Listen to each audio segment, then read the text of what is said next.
What is your name, baby? I am Jeevanan from Tannuthu village. Oh, are you? What happened here? My playground is thirsty. The ground is cracked like an old puzzle. Oh, really? The water went away. Even the birds have stopped singing for rain. Oh? I see my uncles packing bags. Say there's no life left in the soil. The green is turning to brown. No one is planting seeds anymore. Everyone is walking toward the big city lights. Who will stay for the land?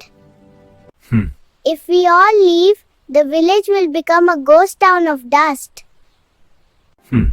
Grandpa says it used to be beautiful here. I want to see that magic too. The leaders in the big offices, can you hear our empty wells? We need help now. Bring back the water. Bring back the farmers. I'm just a baby, but I know, without the farm, there is no future. Hereafter I will take care everything. We will make a change from here. Thank you.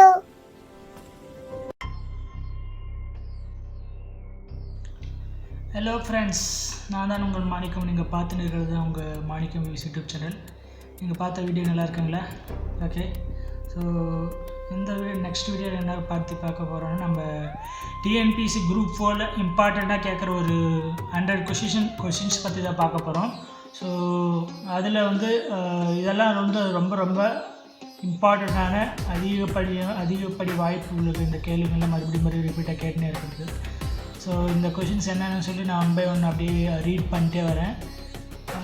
Note பண்ணணும்னு நினைக்கிறவங்கள note பண்ணிக்கோங்க. Okay, so first question, திருக்குறளில் எத்தனை அதிகாரங்கள் உள்ளன? மொத்தம் வந்து 133 அதிகாரங்கள். இது எல்லாருக்கும் தெரிஞ்ச கொஷின் தான், பட் இது வந்து இம்பார்ட்டண்ட்டான கொஷின். அந்த நம்பர் வந்து எப்படி ஞாபகம் வச்சுன்னா, ஃபஸ்ட்டு வந்து 1, அதுக்கப்புறம் 3 கடைசியில் வந்து 2 டிஜிட் நம்பர் வந்து ஒரே மாதிரி முடியும்னு சொல்லி ஞாபகம் வச்சுக்கோங்க. ஸோ 133 அதிகாரங்கள் இருக்குது. ஸோ டோட்டல் குறள் எத்தனை இருக்குது? 1330 குறள் இருக்குது. ஸோ ஒவ்வொரு இதுலேயும் வந்து 10 குறள்னால் கூட மொத்தம் 133 × 10 1330. ஸோ நீங்கள் இது ஞாபகம் வச்சுக்கிறது வந்து ஒன்றும் பெரிய டஃப்பான இது இல்லை. திருக்குறளில் எத்தனை அதிகாரங்கள் உள்ளன? 133 அதிகாரங்கள். ஸோ நெக்ஸ்ட்டு ரெண்டாவது கொஷின் என்ன, தமிழ்நாட்டின் மாநில விலங்கு எது? அது வந்து நீலகிரி வரையாடு சொல்லிட்டு ஒன்று இருக்குது. ஸோ அதுதான் வந்து மாநில விலங்குன்னு சொல்லி ஸோ அறிவிச்சிருக்காங்க. ஸோ இதை வந்து நல்லா ஞாபகம் வச்சுக்கோங்க. அண்டு பொருட்பால் என்ற அதிகாரத்தில் எத்தனை குறட்பாக்கள் உள்ளன? அறத்துப்பால், பொருத்துப்பால், அதாவது இன்பத்துப்பால் சொல்லுவாங்க. 3 பால் இருக்குல்ல, அதில் பொருட்பாலில் வந்து மொத்தம் எத்தனை குறட்பாக்கள் இருக்குது? இந்த ஒரு அதிகாரத்தில் மொத்தம் 3 அதிகாரத்தில் ஒன்றுத்தில் வந்து எத்தனை குறள் இருக்குதுன்னு கேட்குறாங்க. ஸோ அதில் 700 குறள்பாக்கள் இருக்கிறது. ஸோ இது ஒரு இம்பார்ட்டண்ட்டான கொஷின். இதையும் வந்து நோட் பண்ணிக்கோங்க, நல்லா மைண்டில் வச்சுக்கோங்க.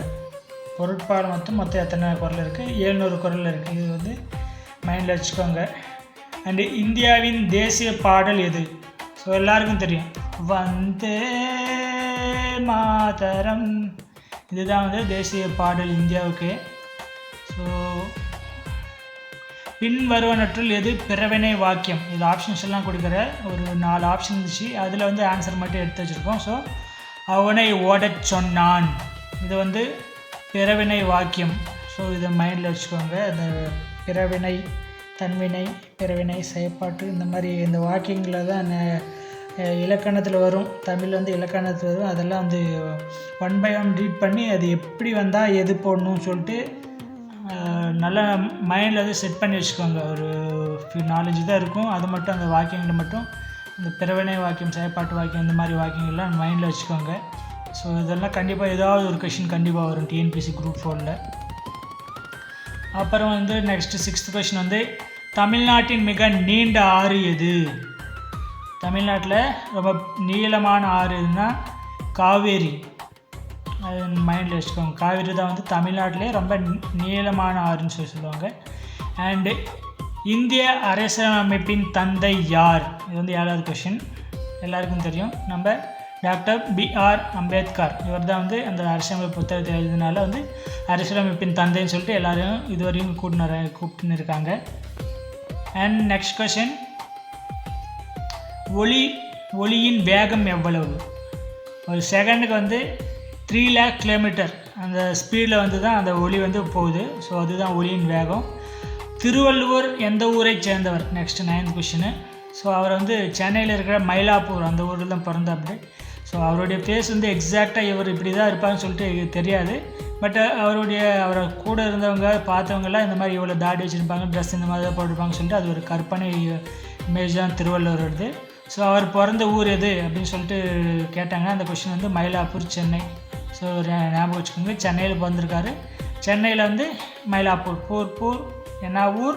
மயிலாப்பூர் அப்படின்னு ஞாபகம் வச்சுக்கோங்க. ஸோ நெக்ஸ்ட்டு, இந்தியாவின் மிக உயரமான மலை எது? தெரியும் எல்லாருக்குமே, கஞ்சன்ஜங்கா.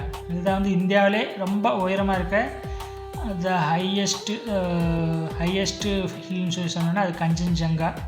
அது வந்து 10th கொஷின். நெக்ஸ்ட்டு, அகர முதல எழுத்தெல்லாம் என்றும் தொடங்கும் குடல் என்ற நூல் எது?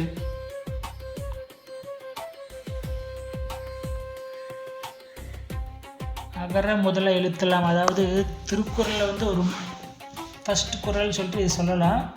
ஆனால் இந்த புக்கில், அதாவது நாலடியார் புக்கில் கூட அகர முதல எழுத்தெல்லாம் தொடங்கியிருக்காங்க. ஸோ நாலடியார் இதையும் ஞாபகம் வச்சுக்கோங்க. அகர முதல எழுத்தெல்லாம் என்ற குறள் திருக்குறளில் முதலாவது குறள். அதே போல் நாலடியாரும் இதில் வந்து ஒரு சாங் வந்து ஒரு ஸ்டார்டிங்கில் இப்படி ஸ்டார்ட் ஆகுது. ஸோ நெக்ஸ்ட் கொஷின் வந்து தமிழ்நாட்டின் மாநில நடனம் எது? தமிழ்நாட்டோட மாநில நடனம் எல்லாருக்கும் தெரியும், பரதநாட்டியம் தான். ஸோ அது வந்து இப்போ செத்துன்னு இருக்குது, யாரும் அதிகமாக பரதநாட்டியம் ஆடுறதில்ல, கற்றுக்கிறதில்ல. ஸோ கேரளாவில் நிறைய பேர் கற்றுக்குறாங்க. அதை விட்டால் சென்னையில் எங்கேயாவது எங்கேயாவது ஒரு இடம் இருக்குது. ஸோ தமிழ்நாட்டின் மாநில நடனம் எது? பரதநாட்டியம். இந்தியாவின் முதல் குடியரசுத் தலைவர் யார்? டாக்டர் ராஜேந்திர பிரசாத். ஸோ இந்தியாவோட முதல் குடியரசுத் தலைவர் யார்? டாக்டர் ராஜேந்திர பிரசாத். இது வந்து நிறைய டிஎன்பிஎஸ்சி குரூப் எக்ஸாமில் கேட்டிருக்காங்க. ஸோ ஹிஸ்ட்ரி தானே, ஞாபகம் வச்சுக்கோங்க, டாக்டர் ராஜேந்திர பிரசாத். நெக்ஸ்ட்டு, ரத்தத்தின் சிவப்பு நிறத்துக்கு காரணம் எது? ஹீமோக்ளோபின். நம்ம ரத்தம் இப்படி ஏதாவது எங்கேயா வெட்டிச்சுன்னா ரத்தம் அதுக்குள்ள ரெட்டாக இருக்கிறதுக்கு என்ன காரணம்? ரத்தத்தில் வந்து ஒரு ஹீமோக்ளோபின் இருக்குங்க, அதனால தான் ரத்தம் ரெட்டாக இருக்குது. ஹீமோனா வந்து அது சிவப்பு. ஸோ அது வந்து கிரேக் வேர்டுன்னு சொல்கிறாங்க, லத்தீன் வேர்டு, கிரேக் வேர்டு, அந்த மாதிரி ஒரு வேர்டு. ஸோ அதுலேருந்து தான் அது இங்கிலீஷில் நம்ம ஹீமோக்ளோபின் சொல்லி அனுப்போம். ஸோ ரத்தத்தோட சிவப்பு நிறத்துக்கு காரணம் என்னது? ஹீமோக்ளோபின்.